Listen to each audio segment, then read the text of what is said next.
My name is Marlies Henderson. I am the chair of the Sabri, Asbet, and Concord Wild and Scenic River Stewardship Council. It's a mouthful. River Stewardship Council, for short. And Alyssa Brown is here. She is the ambassador for the River Stewardship Council. And when we were all talking about 250 Concord 250, she said, why don't we have a talk with this Mr. Thorson, Robert Thorson, who wrote The Boatman, who wrote many other books. Maybe he could do a talk. And I happened to be in the email string because I get CC'd as chair. And I thought, Thor, that's my friend. I have an in with him. Let me reach out. We met many years ago. You did a talk for Oars about the book, The Boatman. And these books are not for sale, but they are for show that Mr. Thorson has written many remarkable books, and this is a must read. If you want to read about the Concord River and the Talbot Dam in Billerica, me being from Billerica, this is an awesome book. On the river, not just during that week. He was on the river more than anything, and I hate to say it, but more than on Walden Pond. Can't really say that in Concord. This is not a show about me. This is about Robert Thorson, professor of University of Connecticut. Geology is your topic, but you also have, you might be the most knowledgeable man on Henry David Thoreau.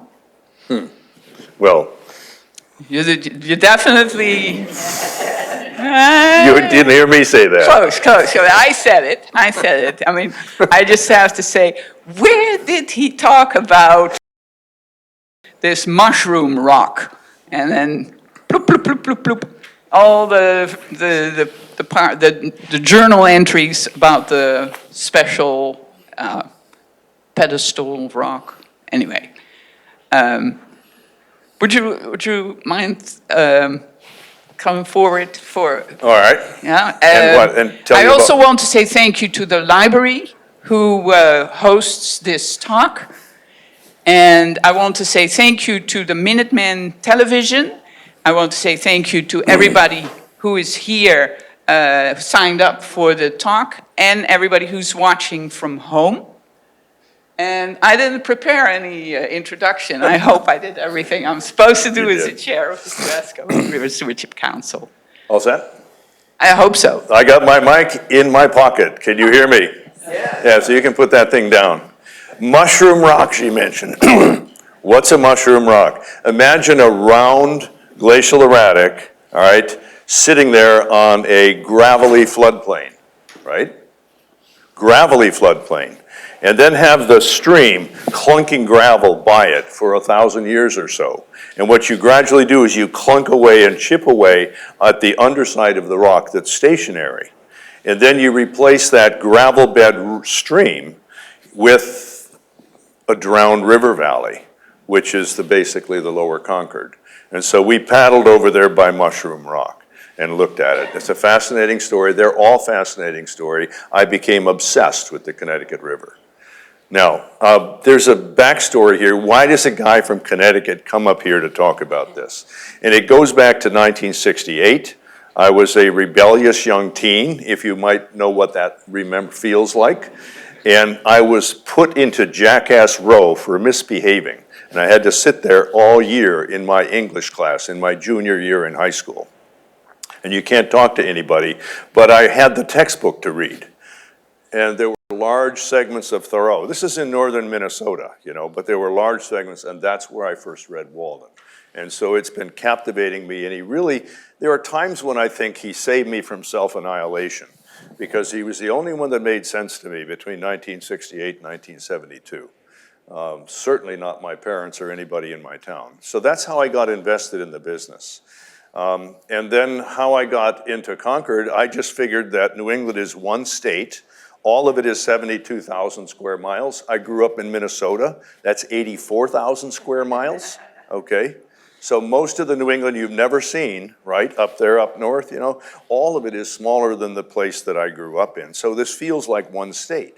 And so I can buzz around and come and go. And I moved here from Alaska. And so that's 2 orders of magnitude larger than New England. So I am not taken by the pettiness about state boundaries. I do understand that they matter. I really do understand that, but it's all cultural, not physiological. I mean, physiographical. So I'm already out of time, but that's the way it goes. Okay, so thank you all for coming. I'm delighted to be here. I thank all of the thanks that have been made so far. Marley's for the introduction and Jesse for the management of this. And I'm delighted to share something with you that I wasn't sure what I was gonna say the moment I was invited, but within 10 minutes I had it figured out. Because Thoreau said that the greatest revolution that ever happens in Concord, the greatest one, right, is the breakup of the river ice. He called it the superincumbent river ice. And he dissed the battle at the North Bridge, okay, which is typical Thoreauvian. He dissed it, and we'll be able to read those quotes later. And so I thought, yeah, that's the theme for 250 Concord Revolution, is the biggest one you have is the one nobody's talking about.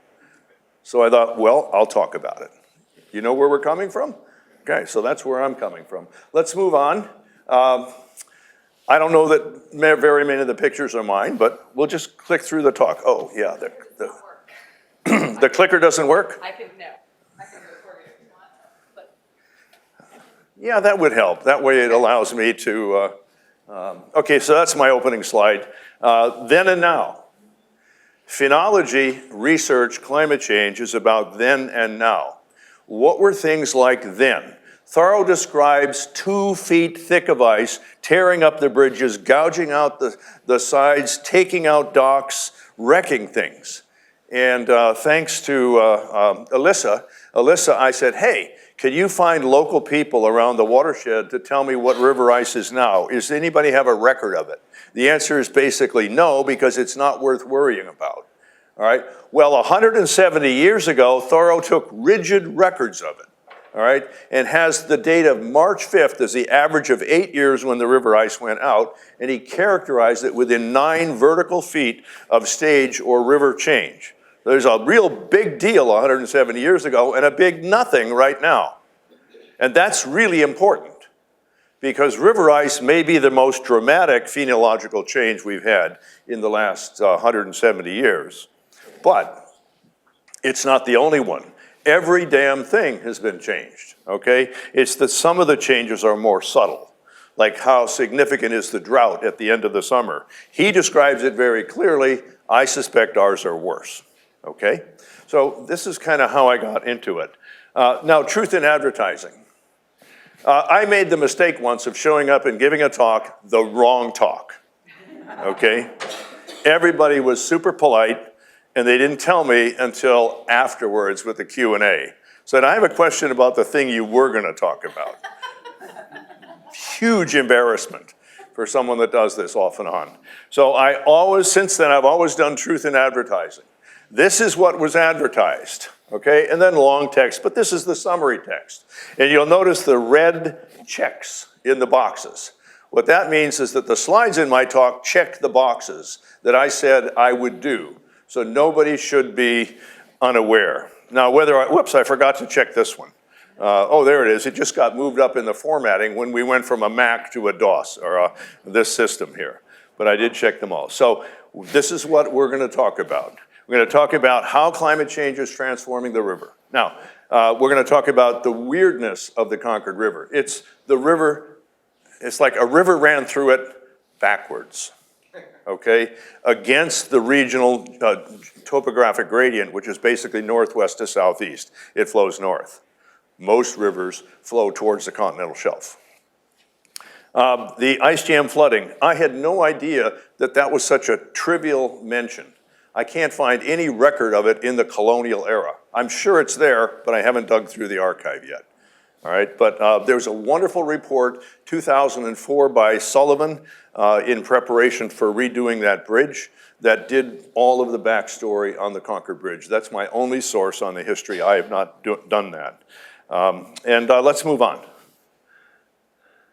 Okay, I want to make an announcement. On June 7th, Robert McFarland, one of my favorite writers, is going to be up here. He's going to receive the Thoreau Surprise. It's going to be a big deal in the Tricon Church, in a speech and da-da-da-da-da. And look at the topic. Is a river alive? So then the question for this audience is the Concord River alive? They used to call it a dead stream. All right? Thoreau used to call it a dead stream, by which he means a sluggish stream. But I don't think it's dead. If it were dead, your riparian wetlands would be dead, and they are not. So I just want to make sure this is, and I'm psyched about this because I've read the whole book carefully. I'm writing a book review for the Wall Street Journal on it, and I don't know what the status is. My due date is Monday. So we'll just leave it like that. Let's move on. Here's my outline. Somebody asked me, how long are you going to talk? And I said, well, I don't know. Boom. I'm going to try and get through these, but I will accelerate towards the end if I run out of time. I'm having a good time right now. So, and I hope you're having a good time. So when we start not having a good time, I will accelerate.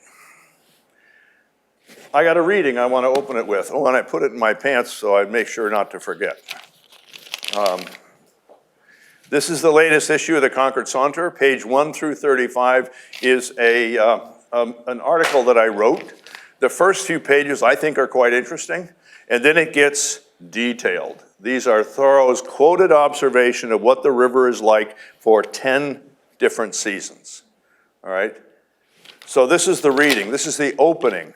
And what I got is 3 paragraphs, but I cut most of the paragraphs out. You get the opener and then maybe a little bit more. Thoreau country was river country. The 3 main streams of his life, Assabet, Sudbury, and Concord, radiate west, south, and north from their confluence at Egg Rock, the axis mundi of indigenous lifeways, settler colonialism, and Thoreau's world. Okay, that's point number 1, paragraph number 1. Paragraph number 2, Thoreau's sojourns were river sojourns. Quantitatively, for the 10 consecutive years of near-daily journal entries between 1851 and 1860, he sojourned beyond the edge of Concord Village an average of 212 days a year. Of these, 147, or 68.8%, involved travel on one or more of his 3 rivers. I counted them all through 7,000 entries. And that was reported in the Boatman. Whether by boat, skates, wading in shallow water, walking on snow-covered ice, or walking the riparian trails. So Thoreau country is river country, 68.8% of the time. And then finally, the third paragraph, Thoreau's year was a river year. Not from January 1st to December 31st, but from ice breakup to ice breakup. Ice breakup to ice breakup. That's the hydrologic and phenological and ecological year. All right, January 1st is quite irrelevant. It's close, but it's irrelevant. That's merely astronomical calendar, ticking like a metronome. The yearly cycle is a continuous change in water phase, meaning is it liquid, vapor, or solid, okay? Water abundance, the discharge, how high or how low is it? Temperature, from freezing, to basically 70, low 70s. I mean, it can get really warm. And properties. He ranges from a turbulent, frothy, white, oxygenated water to an unctuous sort of, iridescent sheen, flowing in the low spots. So all of those things change by the year, and he's just the best describer. And he's got them all in thousands and thousands of things. And so what I tried to do in the Boatman, I had 35 pages of these quotes, and the editor said, forget it. So I boiled it down to about 5 pages, but so they're mostly paraphrases. And this article gives me a chance to basically use Thoreau's words to describe what your river year is, leaving myself out of it as much as possible. And that was not something I was able to do in a paraphrased book. So you understand? That's what that article is about. And there's a handout here for it. So I've done my reading. Let's move on. 2 great revolutions. I've already told you one. Go on. April 19th, 1775. Okay, that's the Doolittle painting, that you've probably seen. Notice there's a southerly wind. That tells you something. The bridge is called a pier bent. It should be a bent pier, if you don't know what you mean. In other words, the piers that hold the bridge up are bent outwards. That's what it means. But somehow the language got messed up. It's a pure bent. You have to go look it up to figure out what that meant.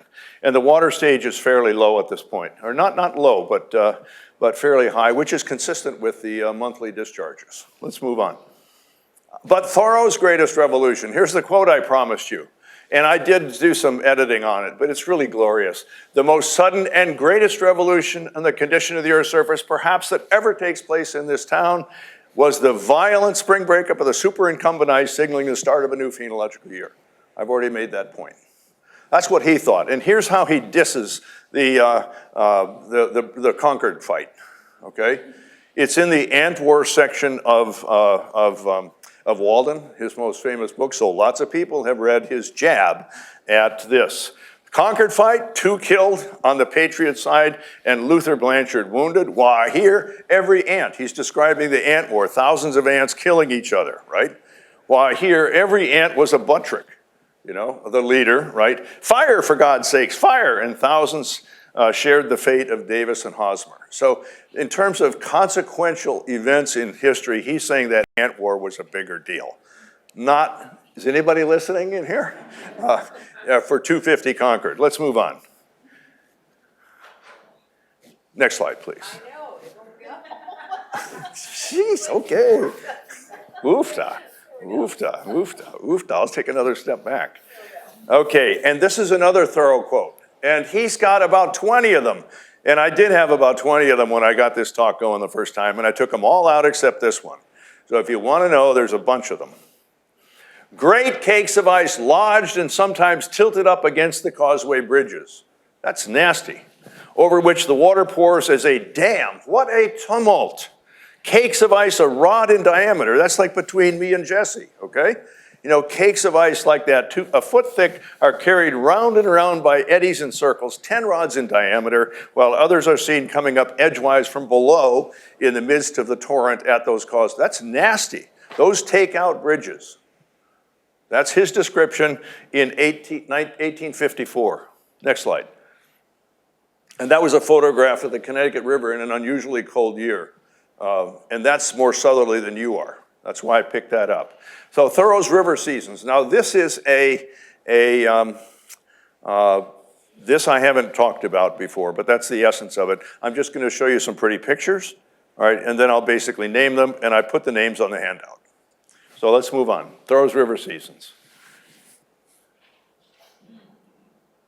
Photographs by D.T. Stevenson. There's a special issue notice on the Thoreau Society webpage about this. I published The Boatman. D.T. Stevenson, a guy named Stevenson, wrote me and said, would you like a picture of the Concord River? I said, of course, you know. It's a Sudbury, actually, but he sent a beautiful picture. And then I said, do you have any more? And he said, sure. And he sent me another 5 or 6 more. And by the time, of course, a lot of thanks, a lot of permissions and whatever, by the time I got back to try and rendezvous and engage with him, he'd passed on. Okay, because he was living in the village there that overlooks the Sudbury River to the south, and he snapped pictures from the same place over and over again. And they just we're visual primates, okay? So we're visual creatures, so I'm just gonna show you some pictures. You get a sense of of Thoreau's river. This is now. I mean, it's amazing how wild they look. Next. That's looking south. So based on the technical observations, his seasons, I tracked them all. That's kind of boring. Put it in the Boatman, but I tracked all of these seasons. So let's just move on and see his pictures. Okay, but here's where the 68% comes from, okay? What I did was let's back up. What I did was I looked at every day, how many, did he make an entry on that day, on that calendar day? If he made an entry, was he in town rather than up in Katahdin or something like that? If he was in town, did he go for a local sojourn? If he did go for a local sojourn, did he go to the river? Okay, somewhere in those days. And so I tracked all of these through all of that time, and this is the actual result. Next slide. Result of what? 68% represents what? It represents the percentage of sojourns out of town that he went to the river, okay? I mean, out of town center. I didn't count it if he just walked down to the hardware store. He's in Thoreau country, woodsy country. Next slide. But thank you for that clarification. This is a very distorted impression. It's a beautiful painting. You know, it's on David Foster's Thoreau Country. It's just a great book. I really enjoyed the book. You know, but this is the dryland version, you know, of a field and then the stone walls and then the Drumlinoid Hills. It's all very nice, but this is the reality. And that's hard to shake. It's hard to shake. I couldn't believe the numbers when I came up with them. I thought it'd be closer to half and half. Next slide. That's the Assabet. So now these are the pictures. That's a winter picture. Now remember, these are being taken now in 2004-ish, okay? So there's no ice on that. There's a little fringe ice on it. There's fringe ice, but not much more. But that's a winter scene. That's Fairhaven Hill. Next slide. This is what I would call the spring flood. But this is a late spring flood because it's fully leafed out. His normal spring flood is March. It's not a simple business. This is a complicated climate here. Next slide. More of a typical early summer, late spring. We're still drying out the patches of the former flood. Next slide. They're not greened up yet.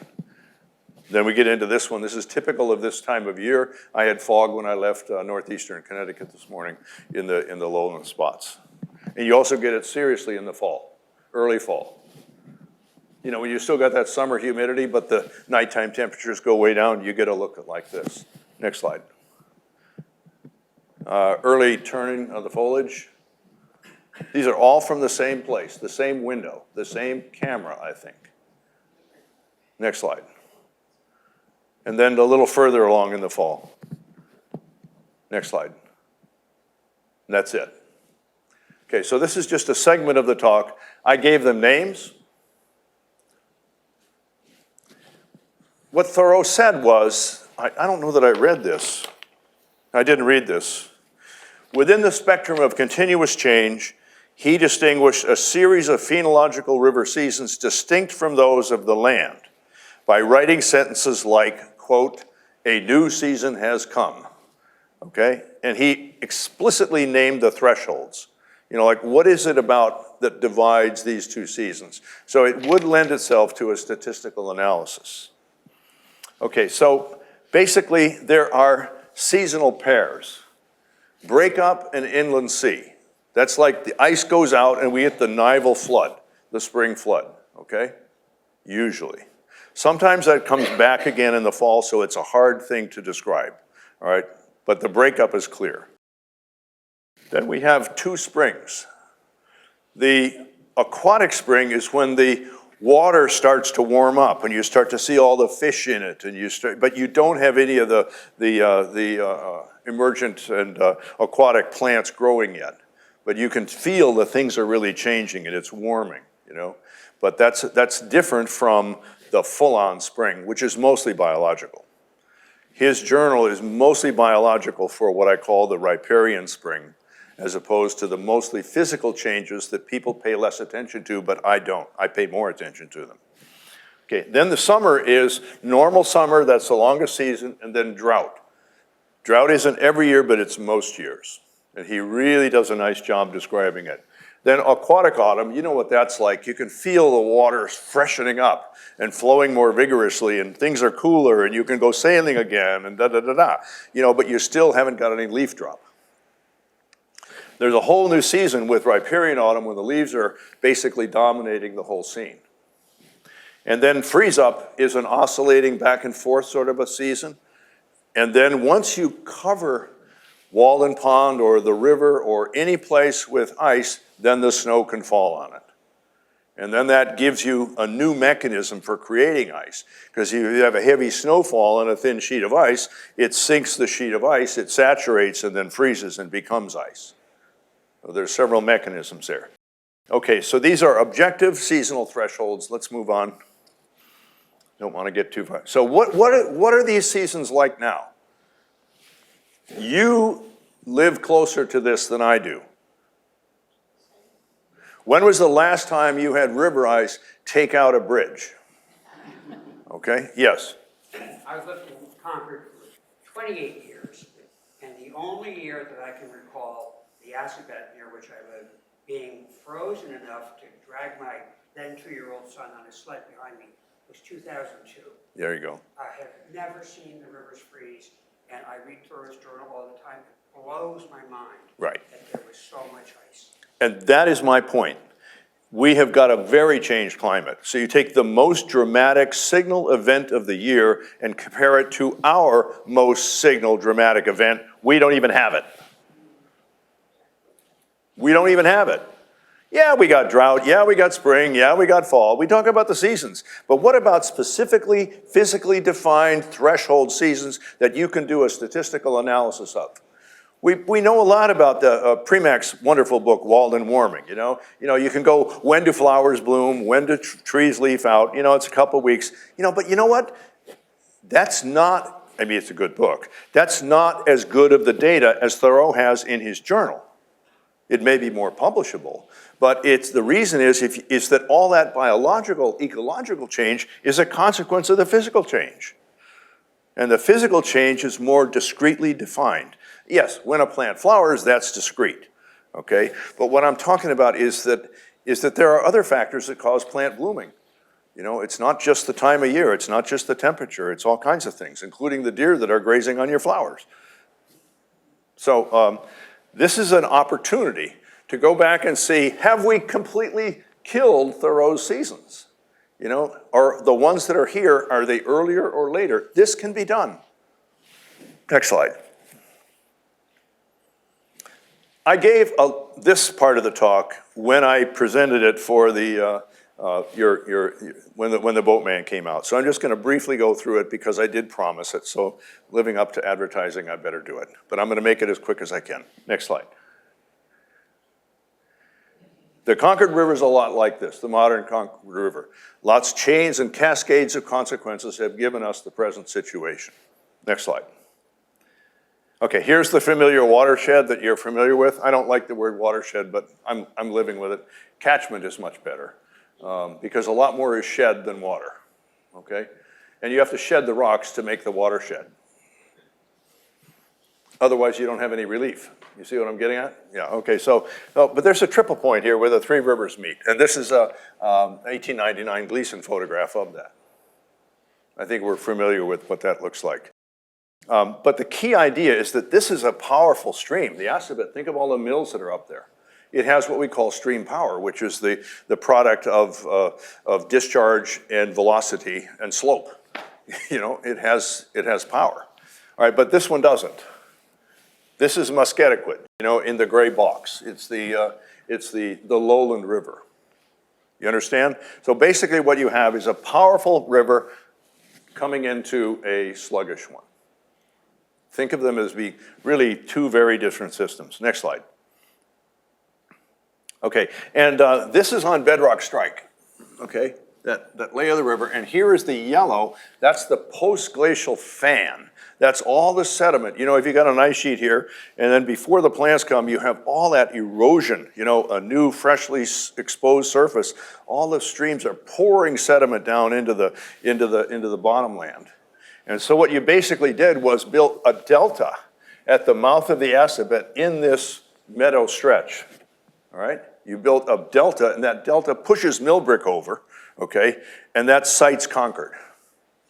So Concord sited at the tip of the delta, okay, built in that post-glacial phase. Next slide. This is now these are all schematic. So let's just say this is the catchment. This is the watershed. Everybody with me so far? That's the watershed boundary.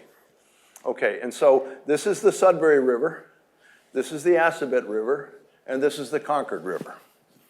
All right? Now, the water falls in to Musketaquid. That's this basin. This is a bedrock basin. So there's a real bedrock basin there. It's a place where the rock is weaker and lower, and so it's just a basin. And the water falls in, which is why you got mills at Framingham, but nowhere to the north, okay? And it falls out here at North Billerica, which is why you have mills there, but you don't have any mills in here. You know why? There's hardly any slope. You know why there's hardly any slope? Because it's a former lake basin. But this one falls in, you see? Next slide. Where's the place where it falls in? It falls, the Assabet, where it comes in, right around near that 1825 bridge that went in. The lowest most part of the Assabet is pretty sluggish and low, but Richard can probably tell you, canoes it a fair bit. You get up there, you start to see riffles and power. And the first mill, you know, the first hydropower mill is probably going to get there. So we can go to the next one. Next slide.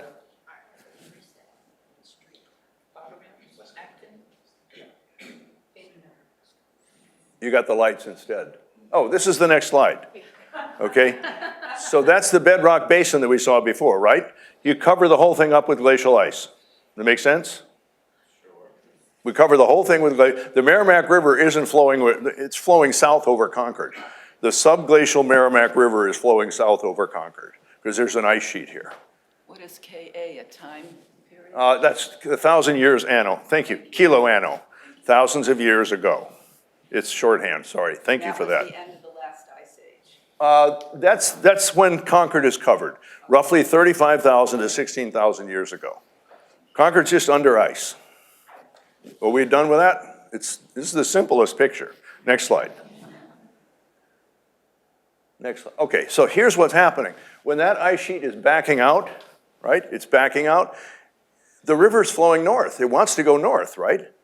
But there's an ice sheet there, so it can't go into the ice sheet. So the water level rises, right? And spills to the south, down near Weston. That make sense? You can't drain it northward. Duh. You can't drain it northward because there's an ice sheet there. So it has to go south, and there's a spillway here, and everything here is a big lake. Does that make sense? It's a big lake. And the bottom of that lake, where you're collecting mud and sand and silt and clay, is this gray zone. And that's Musketaquid, essentially. You basically got a clay seal on the bottom of a basin. Next slide. And here is the post-glacial. Now that lake is gone, but the streams have cut down below all of that gunk. Make sense? And built a nice delta here to found Concord at the triple point. Next. A benchmark is on the Old North Bridge. The crust is tilting. It's been tilting ever since the ice sheet went away. You probably know that. If you have a giant 3 kilometers of ice over Canada, right, and then it goes away, that's the weight being lost, and so the crust rises back up again. All right, and it's rigid enough. It's like a board, you know. So it's not like a noodle. It's like a board. It's rigid enough that if it's rising over Canada and sinking over the Atlantic, Concord is being tilted like that from the north. That makes sense? Okay, so, and this is just a nice reconstruction of it for there. We should have about, that's like +2 and that's -2. In other words, millimeters per year. You know, so it's a tilt. And you can see these in the deposits around Concord.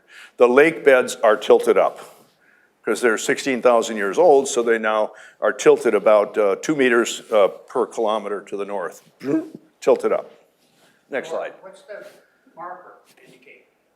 The marker is just a benchmark to signal that land isn't as stable. That's on the Old North Bridge.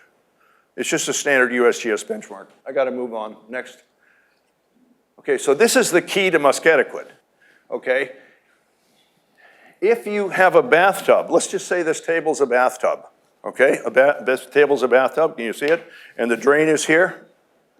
Okay? The drain. What if I lift this? What happens to the water in the tub? It thickens in that direction. That's exactly what happened in Musketaquid. The deepest submergence is in Wayland and Sudbury, and the shallowest is up there. You lifted the basin because we know the water flows over the fordway, a bedrock's threshold, right? If you lift that up, you basically impound the water. It's not like Lake Huron, you know? I mean, it's not 100 meters deep, it's just enough. And the idea is it happens continuously. It's still happening, all right? It's still happening. So you try to drain Musketaquid and you can't. So you end up with the most spectacular marshland, meadowland, anywhere in inland Massachusetts. It's the consequence of a north-flowing river and a south-tilting crust, you know, trying to go over that. Meadows?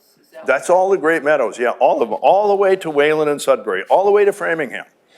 That's why you have such a sluggish stream. So you create this meadow in there because of that tilt. Next slide. Oh, and Thoreau's so smart, he tracked this in Leadham Pool and described about 20 feet of vertical sediment that's accreting forest layer after forest layer. He recorded this. He didn't quite get it, but he understood something has been slowly submerging Musketaquid over thousands of years. He nailed it. Next slide. So then what happens is they build a dam. The dam changes the behavior of the river at the fordway. It makes it less efficient, the natural outlet less efficient. So what that means is that during spring freshets, it's harder to get the water out. That means when the acid bed is pouring sediment into Musketaquid in the spring, the water level is higher, okay? So it basically creates a rapids in the vicinity of Concord.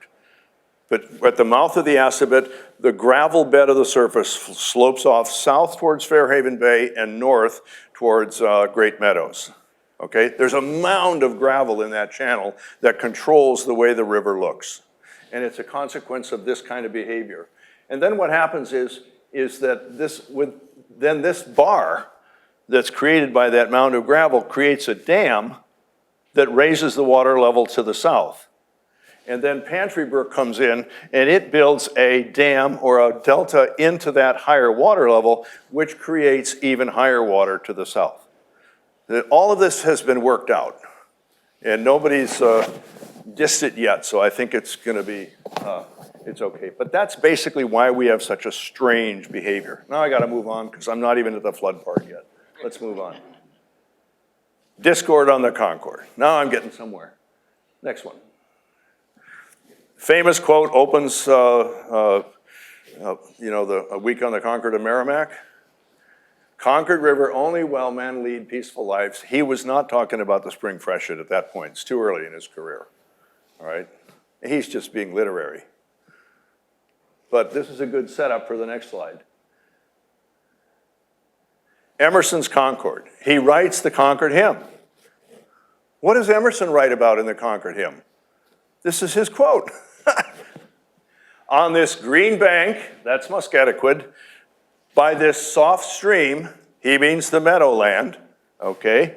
A dark stream that's full of the organic dissolved tea-like constituents of a organic, rich, beautifully fertile system, all right? Seaward creeps, meaning slowly, all right? Every word there is correct. Every word describes the stream that runs by the Old North Bridge most of the time. Right? Next. Emerson's Discord is in the same poem. This is Concord Hymn, 1837. By the rude bridge that arched the flood, their flag to April's breeze unfurled. Look at that breeze, you see? The smoke. There's a nice breeze on that day. He's got that right. Here, once the embattled farmer stood, and it looks like we chopped off the bottom of it on the translation. Let's, how's that line end? And fired the shot heard round the world. See, we actually know it. So Emerson's nailed it. Next slide. Thoreau's Concord. You know, the Peaceable River. This is the Sudbury, somewhere up there, probably from the bridge. The Peaceable Bridge. So this is Thoreau's Concord. And his Discord, what is it? Let's see it. River ice. This is just the coolest picture of river ice I could find. It's not the Concord, obviously. All right. It's from some Siberian river, but it's just so cool. Just imagine those great cakes of ice on the Concord floating down in Thoreau's day. Next slide. This is from the Billerica Dam, and you can see the kind of river ice we have now. This was me taking that picture, 8 years ago or something like that. In deep January, it was quite cold. But that's about it, you know? That's about it. It doesn't really break up into flows anymore, you know, and break things. It just kind of melts from the bottom and the top. Next slide. And I've showed you that before. This is more normal for that river. Next slide. Done with that. So Thoreau's Discord is the river ice and the breakup. the greatest revolution that ever happens in the earth, especially in this town. You know, that's that. And his Concord is the otherwise peaceable river most of the year. But now let's look at the Old North Bridge, and this is where I got sucked into it in a huge way. Next slide. So here's the Park Services map. Here's the Assabet Sudbury Triple Point. Here's the Old North Bridge right there with the monument and the old manse right there. And I think you know that scene pretty well. But what I want to point out is that this whole thing down here is on bedrock strike, and there's a jag to it. So I think what happens is that the river is following strike and finds a zone of bedrock weakness and cuts through it. There's a lot of fractures there that I can't see it, but we'll get to it later. Next slide. I think that's what's happening, because it's a definite narrows. And here's the Google Earth image of it: Sudbury River, Assabet River, Hunts Bridge right here, the new North Bridge, and the Old North Bridge is right here. Here's that long section, and here's that jog to the north. That's the Old North Bridge. You can even see the statue and the monument. That's how good our satellite imagery are right now. Next slide. Thoreau was good as usual. On his scroll map, he mapped this very carefully. Let's see the next one. This is his blow-up of the site of the Old North Bridge. And remember, it's not there. When he's describing it, it's not there. There is no bridge. It's been washed out too many times. But he does describe the scene and incorporates older, this is here, sandbars and grass, water about 14 inches deep. This was described in 1833. When Thoreau describes it, this is the shallowest part he sees just before the bend.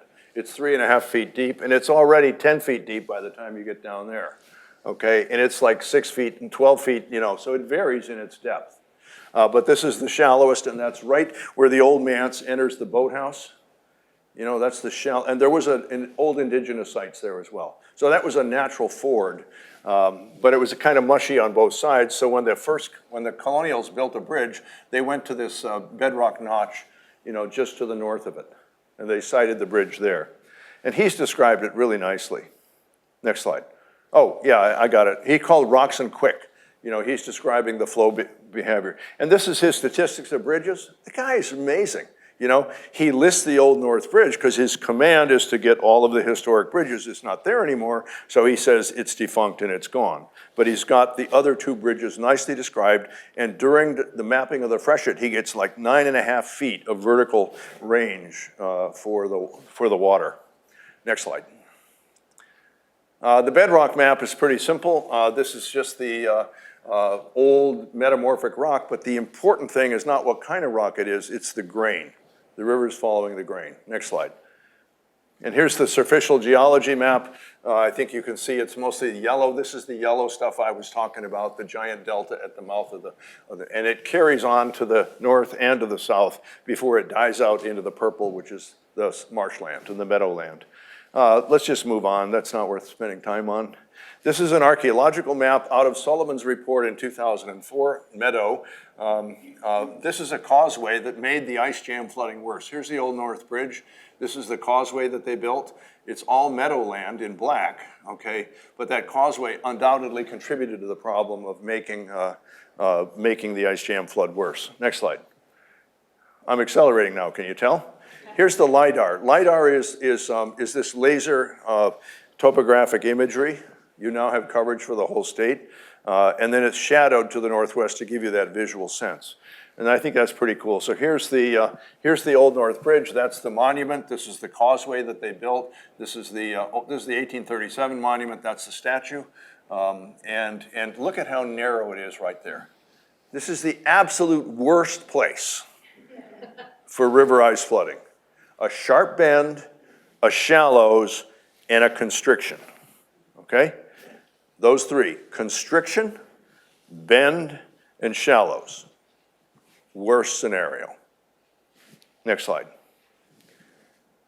So, what's the Old North Bridge history? This is where I didn't know anything. I'm gonna give you a talk, I didn't know anything about this. I start reading it. They built the bridge in 1654. That's 125 years before the shot heard around the world. We lose track of the time. It's so long. And then what struck me, they replaced and repaired it in 1660, in 1683, in 1719, in 1731, 1760, and 1790. What is going on? Why pick a bridge site and then have to replace it, every 20 years? I mean, it's just dumb. The answer is you build your bridge where it's easiest to get across, low stakes, early investment, you're just settling the land. And then you have a habit of repairing it over and over and over again in the worst place that you could put it, all right? So they finally gave up in 1793 and said no more. Now there are historic reasons for going north towards the North Bridge, the new North Bridge. There are arguments for, it's easier to get Carlisle to get to church. And, so there are historical arguments, but basically they gave up. My bias is they just said, hell with that river ice problem. But I can't find the river ice problem described in the literature here in Concord archives because I haven't looked for it yet. But I suspect it's there, okay? But it's not in Sullivan's report, which is a good report before they did the 2004 replacement. So the memorial bridges that came back were just not for vehicular transport, they were just to commemorate the scene. All right, and there was a fall storm that took one of them out, one of those hurricane things, but otherwise, no regular. Look, this is ridiculous. So let's move on. We finally get to my hypothesis. This is really interesting. Let's go down here first. Scour is the most common form of bridge failure. You have abutments on the sides, you have piers holding it up. That's every bridge in the world, has abutments and piers, unless it arches, all right? Okay, you got that? And basically channeling out the sediment in the bed and scouring under the piers and the abutments. That takes out like 90% of all bridges in the country that have been studied. That's the cause of bridge failure. Not here. What's the cause of bridge failure? Well, I didn't know. But if you look at the reports from Sullivan, what fails, guess what? It's the decking and the planking and the rails and the superstructure. The piers in the channel are fine, okay? There isn't damage to the abutments and to the piers. The damage is you took off the superstructure. Duh, what do you think that might be? If I were gonna float 2-foot thick cubes of ice and I were to just send them roaring down like a stampede of cattle, right? And there's a flimsy wooden bridge there, you could take out the superstructure and leave the underneath stuff unmolested. So I came up with a hypothesis, but that's on the next slide. So a quarter of the circle, let's go back here. I've always been puzzled by this, because there's a guy standing there, and if they had a rifle and they were shooting across, they would shoot into the wood. The arch is too high, okay? For one man to shoot another man in the torso. The arch is too high. But if you look at the old one, the arch is low enough that you could pull it off. So when they redid the bridge, that makes sense if you're worried about river ice failure. You get that superstructure up as high as you can, all right? And put extra strong monuments.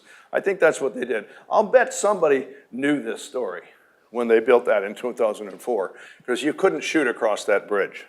The litany of repairs, I've already done this. Let's move on. This is the only picture. The 1968, there is ice on the Old North Bridge with a guy with a tie. It's the 60s, right? Conservative male 60s. Anka sent me this picture. We put it into the talk. I was going without it, but so there is river ice there, and it's dammed up against the piers, but it hasn't taken out any of the superstructure yet. So my hypothesis is that ice jam, freshet flooding, is taking out the bridge, and the evidence for that is principally, it's the superstructure that's gone, the regularity is there, and we're leaving the piers unmolested. So it's a hypothesis, not a proof. Let's move on. Let's move on. So first thing I did was literature review. And the Canadians know a lot about this stuff. And this is a really great paper. I'll put anyone into it if they're the historian working on this. It's pretty recent too, 2021. It's like a survey of all of Canada. But Canada's, has the latitude of Detroit, down there near Windsor. It's not all up there in the Yukon Territory. Next slide. I love this slide. This is called a rating curve. A rating curve is a graph. I'm going to explain it. This is the discharge. This is the amount of water that flows. The discharge is the flux. Okay, you got that? It's the amount of water. And this is the water level, or the stage, meaning how high is the water. So it's a plot of how much water is flowing at every given height. You understand? This is the normal curve right there. Okay? It's called an open water rating curve. That is, it's a little bit exponential. The 100-year flow carries more water than does the 2-year flow. But the key thing here is the pink zone. The key thing here is the pink zone. Because what happens is if you have a river with ice in it, it doesn't behave like a river without ice. What happens is the floods are much higher. This is an exponential curve on both sides. There are log scales on both of these. So the discharge is, the height is much higher for any given discharge. The height is higher for any given amount of flow. That's what this is telling you. We don't need to worry about this. This is mostly permafrost related stuff. And we're not warm enough to deal with that. But I think this is pretty cool. So wherever you have ice, you have higher heights relative to discharges. Next slide. The corollary of that is if we don't have ice, we have lower discharges. We have lower heights for the same discharge. So our rivers aren't as high as they used to be. That's a phenological change. Okay, boring, you're not supposed to do this, but I decided to. Just put text on a slide. These are quotes out of that review article, excellent review article by engineers. When selecting a location for a bridge, don't do this. They did all of it at the Concord Old North Bridge, okay? It meets 3 or 4 of the situations with low freeboard. And then this one, ice can affect infrastructure in several ways, such as pushing or uplifting the superstructure, all right? And that's the key way here. And so Old North Bridge is odd that the main damage was consistently up high. So this is my hypothesis, is that river ice. Next slide. Okay, I'm gonna be really quick. First of all, there's a good record of the amount of water flows from 1938 to 2013. All right, for the Concord River. The USGS is tracking it. Not river ice, it's just water flow. Okay, and the mean monthly discharge is for 76 years. In 36 years, March was the month of peak discharge. That's the key thing.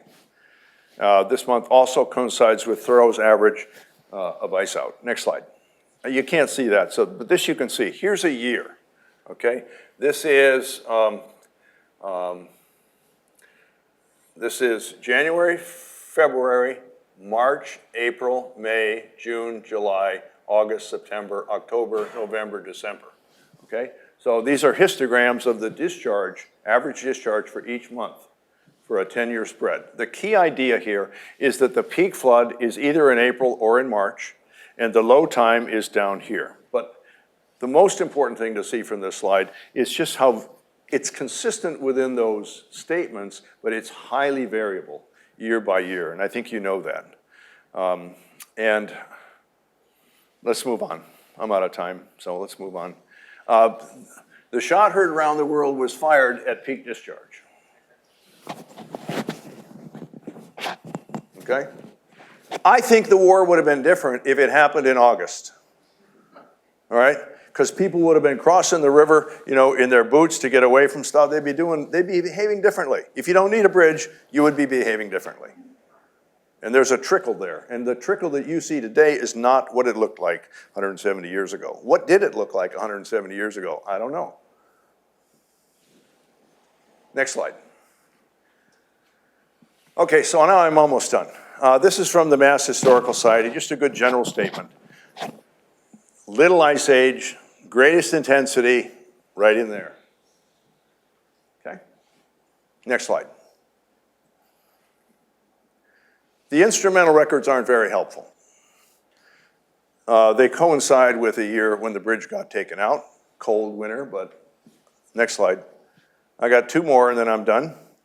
This is what's called a proxy record. This is a record of what the temperatures were like in the northern hemisphere based on very detailed studies of lake sediments in Ellesmere Island or Baffin Island or someplace like that. But it's a pretty good track record of what the climate was like over the last 15, a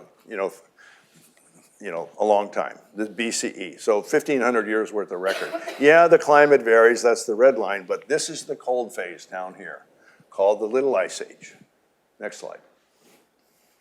And this is interesting, just looking at tree ring records for how cold it is. I put the bridges, I eyeballed the bridge outs, okay? You know, the bridge out, the early bridge outs, I put them, they're all in cold phases. And they're when you're going from cold to warm, all right, on the transitions. Now, I just eyeballed the dates, but I think that's pretty convincing. You're not getting bridge outs here when we've got too much warmth, and you're not getting a move, well, you didn't have a bridge, but things are warmer, then they went cold, and then it went warm again, and this is when this oscillating condition between quite cold and nowhere near as warm as today is when the bridges were being taken out, okay? That's the only complicated slide. Let's move on. Work in progress, so I'm very close to done, and I got 2 minutes.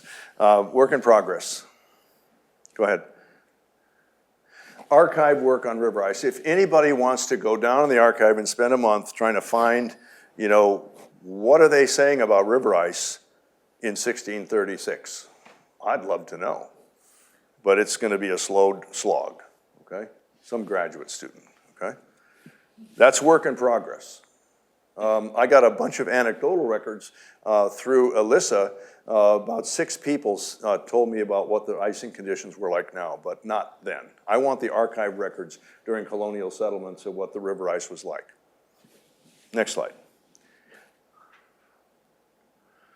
Modeling. Modeling, this is a perfect study for modeling. You know, given these temperatures, given these conditions, you know, how thick should the ice be and how fast should it leave? Basically, the way rivers break up is you start getting rain and snow melt on the hillsides that goes into the groundwater, and it goes into the river and it lifts the ice up from the bottom. That's what breaks up the ice. So you need that the more rapid the warming is and earlier it is, the worse your river ice is. You know, so this is all amenable to mathematical modeling. Next slide. And then physical phenology from the journal. This is the part that I'm trying to do. Go into Thoreau's journal and just extract threshold-dependent boundaries for river behavior. And you have a big data set, and then you compare that with whatever we can find for today. And that will be a measure of physical climate change, which drives the ecological climate change. That's really important. Ecology is always more complicated than the physical forcing agents creating it, and this is closer to a climatically driven phenology. Next slide, I think that's it. We have taken cores to try and attach the human history to the lake history in Fairhaven Bay. It's just a work in progress. But wouldn't it be cool is if the things that you can infer from colonial documents show up in the stratigraphic record. So that's our plan, is to dovetail those two histories and possibly have an exhibit over in the museum here. And I think that's my last slide. Let's make sure. Yep, thank you.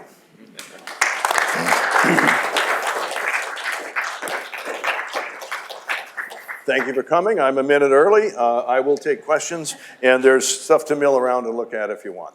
So, but if you take questions, you have to cut them off. Oh, I'm good at that. I will go on forever. Oh, yeah. Hi. Just a basic question. In the spring, you know, the rivers all rise, and you just said something about the melt, snow melt and stuff, but it all comes down mostly through the soil into the river and lifts the river. What percentage of runoff from the surface, what's the percentage? It's not that high. So it's mostly percolates down into the soil, and then it comes out of the soil and lifts the river. In the meadowland, it doesn't percolate because it's saturated. Right, right. But if you get up on, say, a place like Walden Pond, you know, it's covered with those gravelly, sandy soils, they don't have runoff at all. The snowmelt just seeks right in, and it goes and it raises the water table, which then slowly oozes towards the streams. And it varies depending on your terrain, but on fractured bedrock terrain, the same thing happens.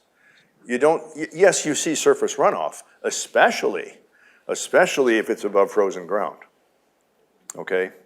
But if there's a place where that ground isn't frozen and it seeks down and then starts moving, it's more complicated than that. Yeah, the ground can be frozen at lower levels and it can be frozen at deeper levels, but there's this wedge of unfrozen ground and the water seeps through that sandwich. Flash flood around here because It's the really ground isn't hard. too hard. It's really hard, Okay. especially the the Concord River, because it's so low gradient. It's really hard to have one of those killer flash floods.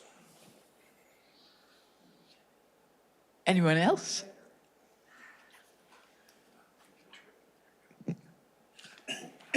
Thor, could you repeat your last point about the ecological change being more complicated or different than the physiological Okay. changes that were brought about? Fall, spring, winter, summer, right? Those are on the calendar. They're astronomical, okay? You can predict when spring starts to the second, the microsecond, because it's all based on astronomy.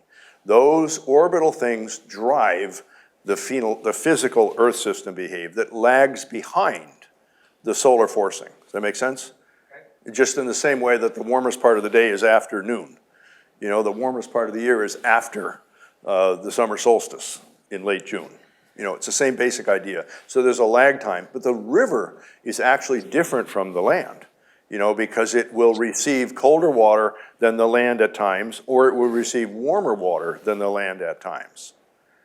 And then if you're talking about pickerel in the water, or whether you're talking about turtles laying their eggs, or whether you're talking about birds nesting in the bank, they're all 2 or 3 steps past the physical changes in the water. So the physical changes drive and set up the ecological changes. I mean, you can't have lily pads. You can't have frogs sitting on lily pads until you have lily pads. And you can't have lily pads until they grow up from the bottom, right? And they don't start to grow until the water is the right temperature, you see? And so the fluxes of groundwater it's not the direct link between, it's sunny, and the Phragmites is growing. It's not that. It's like there's a seasonal transformation taking place that is earthy, all right, that is driving the ecological stuff. And it's very particular. Very particular, yeah. John, you're such a gentleman. You had a question. I'll give it back. What are the effects of pollution? I mean, we dump our wastewater into these rivers and other, not just the town, but private schools and other towns up and down the rivers. Doesn't that affect the water temperature and how things grow or not grow? I'm guessing directly, I'm guessing that like a pesticide or a chemical hydrocarbon compound is not going to change the properties of the water very much, all right? It will change its toxicity, but not its physical behavior. But if you change the nutrient status of the water, by adding more phosphorus or more nitrogen, you will cause more microbial growth, which will set in a chain of consequences that will change the water significantly. So I think that's my short answer is that pollution and air pollution, it is important, because when you have a sluggish system, the effect of air pollution are higher. They're not flushed out as rapidly. The flow of the Concord isn't that high. It's just it's only like a couple hundred feet per second or something like that. The gauge, whatever the gauge is, I was showing you that data. The low flow is not very much. So the effects of pollution are concentrated at that time. I hope I answered your question. Yeah. I wanted to mention that the Pollard Street Bridge in Billerica had a history of bridge being wiped out. Okay, that's good to know. I didn't know that. Thank you. In addition, the Middlesex Turnpike Bridge, I don't know when that went out and how it went out, but there's no bridge at the Middlesex Turnpike, and I was wondering whether in Thoreau's day that was considered an a former bridge at that time. He has it in his, if it's old enough, he would have it on his statistics of bridges and would say something about it. Lastly, I wanted to mention that this replacement bridge in 2004, Yeah, as I recall, and I could be wrong about this, but I think they made the abutments higher in order to lift the bridge a little higher. did. And I think the arch aspect of the, replacement bridges might have been in part a concern for navigation. Yeah. The River Street Bridge, for instance, was raised 2 feet in its reconstruction. The Nashua Road Bridge, Roof 4, was raised 1 foot in its reconstruction because all these bridges were too low to Yeah. safely accommodate navigation. Lastly, I'll mention in January 1979, there was an ice jam at the River Street Bridge before it was reconstructed. The town was on the bridge trying to break up the ice and other debris that floated down. It caused a 3-foot rise quickly, which flooded my basement in my house before I owned it. Thank you. You obviously know more about this than I do, especially the local history. I'm just trying to present a hypothesis. It's not, I invite anyone who has anything to share, please contact me by email. I'll put it in an archive, and eventually it'll make sense together. And yeah, I know they're raised up. The Old North Bridge didn't even have abutments, based on Sullivan's report. That's my source. But it's a pretty good-sized report. Didn't have abutments until the cosmetic later bridges, and they were raised. But I think the arch is definitely higher than the Doolittle's picture. Yeah, I hope I answered you. Actually, you gave me more information than asked questions. Thank you for the comments. Thank you, Thor. Really wonderful talk. I have 2 questions, one geological, thought I'd ask it of you, and the other is a broader political question, which I can spare to later. But I remember reading at some point that in the late 19th century, they figured out that the Merrimack River used to discharge into the Boston Harbor, that somebody was doing well samples and digging mines and found like a bed of sand that tracked from the Merrimack at the Great Bend all the way down, and then that changed in the last ice age, which I think is Yeah, totally... I suspect that the Merrimack has got that fishhook bend on the Merrimack is crazy. Basically it's coming down the regional slope and then it intersects that mound of old bedrock, and finds a notch and goes all the way north to, I forget what the town is. Yeah, Newburyport, goes all the way up there. But when the ice is here, the surface gradient of the ice is driving the flow, not the topography. And so the meltwater is flowing towards Martha's Vineyard, over Concord, towards Martha's Vineyard. And you can see that in the extra roundness of the boulders and the cobbles and the stone walls here relative to elsewhere. There's just a lot of meltwater sediment in this vicinity. But when the glacier is backing out, all right, it doesn't have the oomph. It's still draining but it's not high enough, so it's following in a south spillway, and you have the lake out front. So, but the Middlesex Canal brought Merrimack stuff. They used water from the Concord to drain it, but there was a connection between the Merrimack and the Boston Harbor. That was the whole point. That's cool. And I'm sure there were times in the past when there used to be a connectivity. That would be easily testable geologically. Just look for trace minerals that show up in the Merrimack, but not anywhere else. And my broader question is that politics of Thoreau's Great Revolution. I think you're right, he's dissing the Concord fight in a larger way. And I'm thinking about his writing of the week in the Concord and Merrimack Rivers at a time when there's this huge mania for celebrating local history, which he really doesn't. And there's a sense that not about the politics of people, but think about the larger ecological politics, environmental politics at work here. Can you just say a bit about what Thoreau's trying to do and have us think about revolutions in this much different way? He's sniping, at the conventional local history about celebrating. Look, I think celebrating the shot heard around the world is really cool. I'm all for it, and people did die that day, and they need to be commemorated, and they were, and all of that is good. And so what Thoreau does is basically just kind of diss it. And I think that your question was pretty broad. I would come down on the side of celebrating, important events, especially fatal ones, in community history, and not diss it. I think the ant wars that are going on are less important. So there, but I can't resist pointing out Thoreau's crankiness, in this context. It's cranky, it's also cosmic, the revolutions of the seasons are bigger. They're bigger. That's what he's saying. Aside from the sniping, he's saying okay, that's your question. I thought it was about the bridge. I agree with Thoreau on that one. I really think that he was trying to celebrate the greatest revolution is annual, okay? And it's the breakup. It's the beginning of a new year. And, you know, just imagine doing this today. He walks out on the Concord River, right, with a bunch of wood, and they build a fire. They build a fire on the snow, on the ice, and they sit around, they have a blast. They have a bonfire for the afternoon. It's on the ice.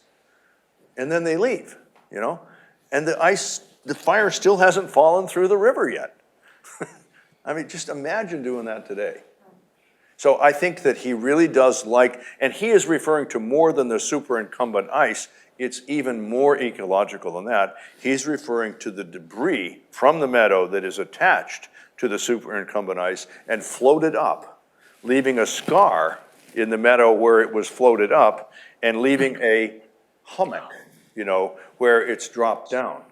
And so what that does is it increases the local heterogeneity of the landscape, what otherwise might be a uniform meadow, and he's all for that.